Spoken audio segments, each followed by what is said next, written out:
The birthday cake was still on the table when my mom looked me dead in the eyes and said, "You've never done anything for this family." There were 12 people in that restaurant. My aunt, my uncle, my cousins, my brother and his girlfriend. The waiter had just set down the dessert plates, and my mom said it like it was the most natural thing in the world. Casual, almost bored, like she was commenting on the weather. Nobody said anything. My uncle looked down at his plate. My aunt started cutting her cake into small pieces. My brother pulled out his phone. I sat there with a smile frozen on my face, because what else do you do when the woman you've been quietly funding for 3 years tells a table full of relatives that you've never done anything for her? I didn't cry. I didn't argue. I just said, "Okay," folded my napkin, and set it on the table. Then I got up, walked to the hostess stand, told them to split the check, and went home. That was 7 weeks ago, and what happened after that changed everything. Let me back up, because if I don't explain the setup, none of this makes sense. My name is Vanessa. I'm 31. I work in project management for a mid-size logistics company outside of Columbus, Ohio. I'm not rich, but I've been careful. I started a Roth IRA at 24. I drive a 6-year-old Civic that I own outright, and I keep a budget on a spreadsheet that would probably bore most people to tears. My mom has never been great with money. That's the gentle way to say it. The less gentle way is that she's been a financial disaster since I was in high school, and somewhere along the line I became the person who cleaned up after her. It started small.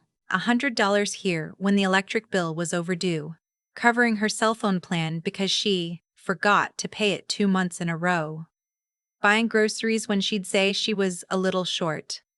I told myself it was temporary. I told myself it was temporary. I told myself she'd get back on her feet. She never really did. When her landlord raised her rent 2 years ago, she called me in a panic. She was paying $1,050 a month for a 2-bedroom apartment in a suburb of Columbus, and the new rate was going to be $1,275. She said she couldn't make it work. She said she'd have to move somewhere dangerous. She cried. I felt that pressure in my chest that I'd been feeling since I was 17, the pressure that said, "You are the responsible one. You have to fix this." So I told her I'd cover the difference. $225 a month. I set up an automatic transfer. Then my brother, who is 27 and has been bouncing between jobs for 3 years, needed help with his car payment. He'd gotten a loan on a used Jeep that he couldn't really afford, and he was 2 months behind. If they repossessed it, he said, he'd lose his job because he needed the car to get there. I paid the 2 months he owed, $620, and told him to get caught up and stay caught up. He didn't stay caught up. Over the following year, I paid his car note 4 more times. Partial months mostly. Sometimes $200, sometimes $310. I stopped writing it down after a while because I didn't want to see the number.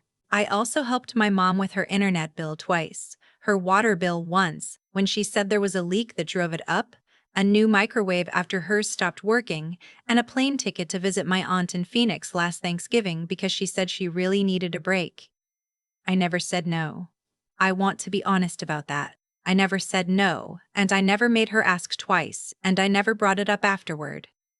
I was raised to believe that family helped family and that money was something you didn't talk about. That guilt was sewn into me before I even knew what guilt was. My boyfriend Noah had been patient about all of this, more patient than I deserved, honestly. He'd listen to me vent after the calls, make me tea, tell me I was a good person. But about a year ago, he started asking questions that I didn't have good answers to. "What's your actual goal with the car payments?" he asked once. Like, is there an endpoint? I didn't know. Does your brother know how much you've put in total? I didn't know that either. I'd never added it up. Do you think your mom knows what you send her each month actually goes? I sat with that one for a long time. The truth was, I had gotten very comfortable with a version of helping that required nothing from me except money. I didn't ask questions. I didn't set terms. I just transferred funds and told myself I was a good daughter, a good sister, a good person who took care of her family. But I was starting to wonder if I was actually just funding a dynamic that made everyone comfortable except me. Noah wasn't pushing me to stop. He never told me what to do. He just asked questions and let me sit with the answers. I was still sitting with them when my mom announced she was planning a birthday dinner for herself at a restaurant. Not a cheap one. A steakhouse in Worthington that ran about $60 a person before drinks. She sent a group text to 12 family members, told everyone the date, and said it would mean the world to her if we all came. Nobody asked who was paying. I think everyone assumed it was me. I booked a babysitter for my cousin's kids so my cousin could come. I drove 40 minutes to pick up my aunt because her car was in the shop. I brought a card with a Visa gift card inside, $150, because I wanted her to feel celebrated, because some part of me still believed that if I just did enough, she would see it. The dinner started fine. We ordered appetizers. My uncle told a long story about a fishing trip.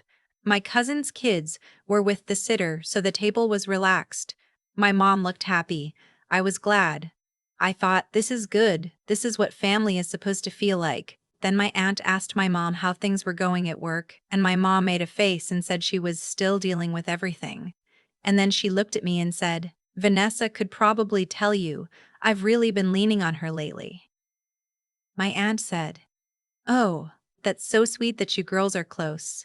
And my mom laughed a little and said, She's been helping out some, yeah. Although honestly, I keep telling her she needs to do more, step up more, be more present for this family. You've never really been someone who puts the family first, have you, Vanessa? The table got quiet. She said it lightly, like a joke. Her voice had that specific brightness that meant she knew exactly what she was doing. I looked at her. What do you mean by that? She shrugged. I just mean you're very independent, very focused on your own life. Which is fine, but sometimes I wonder if you think about us at all. She looked around the table. You know what I mean. My uncle nodded slowly, like he agreed. My aunt made a soft sound. My brother looked at his phone. Nobody pushed back. Nobody said, Wait, actually, Vanessa drove 40 minutes to pick you up tonight. Nobody said Vanessa's the one who set up this whole dinner. Nobody said anything. I looked down at the birthday cake the waiter had just brought to the table. 30 seconds ago, I had been thinking about how nice the evening felt. Now I was doing math in my head. $225 a month for 2 years. $5,400. 4 car payments for my brother at an average of $290 towers. Microwave, internet, water bill, plane ticket. At least $900. Tonight's dinner for 12, which I had not technically committed to paying, but which I had already mentally accepted I would cover. Probably $750 with tip. More than $8,000 over 2 years. And she was telling my relatives that I didn't put the family first. I excused myself to the restroom. I stood at the sink and looked at myself in the mirror for about 30 seconds. My face was completely calm, which surprised me. I thought about what Noah had said 6 months earlier. Do you think she knows? In that moment, I realized she did know. She knew exactly what I'd been doing. She just didn't think it counted. I went back to the table. I sat down. I cut myself a piece of cake. I listened to my uncle finish his story, and when the waiter brought the check, I said, Can you split this evenly, please? And slid it to the center of the table. My mom looked at me. Oh, I thought you were getting it. I don't think so, I said. There was a pause, a long one. My aunt cleared her throat. My cousin took out her wallet without making a scene, which I will be forever grateful for. My mom paid her share. She didn't say anything to me. The dinner ended shortly after. On the drive home, I didn't cry. I just thought. The next morning, I sat down at my kitchen table with a coffee and a notebook, and I wrote out every transfer I had made to my family in the past 2.5 years. I went through my bank statements, my Venmo history, my Zelle records. It took me 2 hours. The total was $9,340. I sat with that number for a long time. Then I opened a spreadsheet, not to do anything with it yet, just to see it clearly. $9,340 over 30 months. That was $311 months, every month. That had left my account and gone into a system that apparently registered me as someone who did not do enough. I called Noah. I read him the number. He was quiet for a second. Then he said, What do you want to do with that? I don't know yet, I said. But I'm done pretending the number doesn't exist. For the next 2 weeks, I didn't send anything. No transfer to cover the rent difference. No response when my brother texted asking if I could help him out real quick. I just let the silence sit there.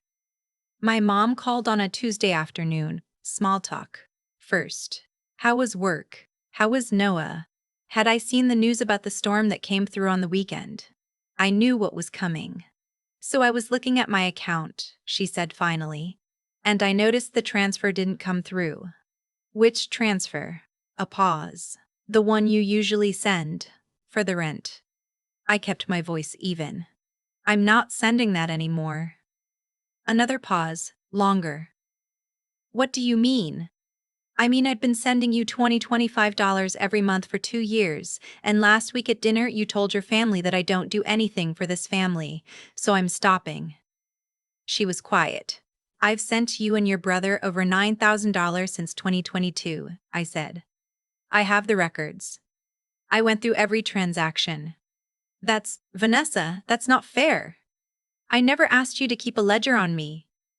You didn't have to ask you to keep a ledger on me. You didn't have to ask. I kept one anyway. She tried a few different angles. She said I was being cold.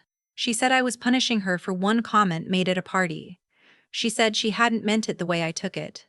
She said she'd been stressed and the words came out wrong. I let her talk. When she finished, I said, I'm not punishing you. I'm just stopping something that wasn't working. How is it not working? You were helping your family. I was helping you. You told your relatives I don't help this family. Those two things can't both be true at the same time. She didn't have an answer for that.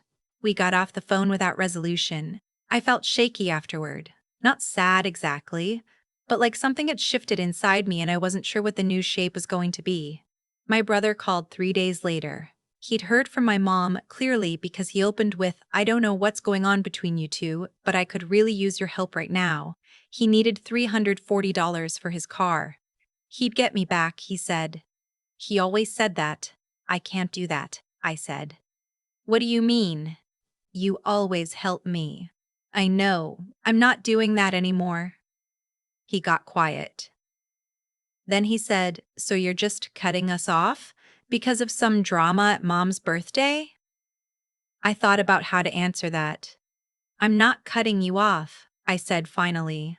I'm just not going to send money anymore. If you want to talk, I'm here. If you want help thinking through your budget, I'm here. But I'm not going to keep covering the payments. That's cold, Vanessa. Maybe, I said. But I've put in more than $9,000 and nobody in this family seems to think I contribute anything. So something has to change. He didn't have an answer either. I hung up and sat on my bathroom floor for a few minutes. Not crying, just breathing. Letting the discomfort of it exist without trying to fix it. About 3 weeks after the dinner, I got a text from my aunt, the one I'd driven to the restaurant. She said she'd been thinking about what my mom said and that it hadn't sat right with her. She said she remembered I'd picked her up, and that she knew I did a lot for the family, and that she was sorry she didn't say something at the table. I read that text 4 times. It was such a small thing, but it mattered more than I expected. I texted back, thank you. That means a lot. Because it did. 2 months after the birthday dinner, my mom called again. This time her voice was different, quieter, less defensive. She said she'd been thinking. She said she hadn't realized how much I'd been putting in. She said she was sorry for what she said at the restaurant and that she knew it wasn't fair. I didn't say it's okay because it wasn't entirely okay yet. I said, I appreciate that. I've been doing a lot of thinking too. We talked for almost an hour. It wasn't a fix. It wasn't the kind of conversation that resolves everything. But it was real in a way our phone calls hadn't been in a long time. She talked about how she'd grown up watching women in our family martyr themselves for everyone around them, and how she'd somehow internalized the idea that a daughter who kept records and said no and set limits was a daughter who didn't really love you. She said she was starting to understand that was wrong. I told her I still loved her. I told her I wanted a relationship with her that didn't run through my bank account. She was quiet for a while. Then she said, I think I want that too. I'm not going to tell you everything is fixed. My brother still hasn't paid me back. My mom and I are in a cautious kind of détente. Better than before, but still fragile. There are family members who probably think I was harsh, who don't know what was going on behind the scenes, who only saw me decline to cover a restaurant check. That's okay. I've stopped needing the full picture to be visible to everyone. What I know is this: I was operating under a story that said love meant I never said no, that taking care of people meant quietly absorbing whatever they needed, without ever naming what it cost me, that if I kept records, if I knew the number, if I said this isn't sustainable. That was selfish. That was being independent. That was not putting the family first.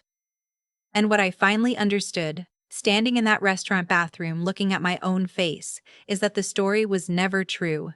It was just convenient for everyone except me. Noah asked me recently if I regretted stopping the transfers. I thought about the $9,340. I thought about my mom's voice at that table, casual and easy, telling my relatives I'd never done anything for this family. No, I said. I don't. He nodded. We didn't need to say anything else. Some things you give willingly. Some things you give because you haven't yet learned that you're allowed to stop. The hardest part isn't stopping. It's letting yourself believe that stopping doesn't make you a bad person. I'm still learning that, but I'm learning it.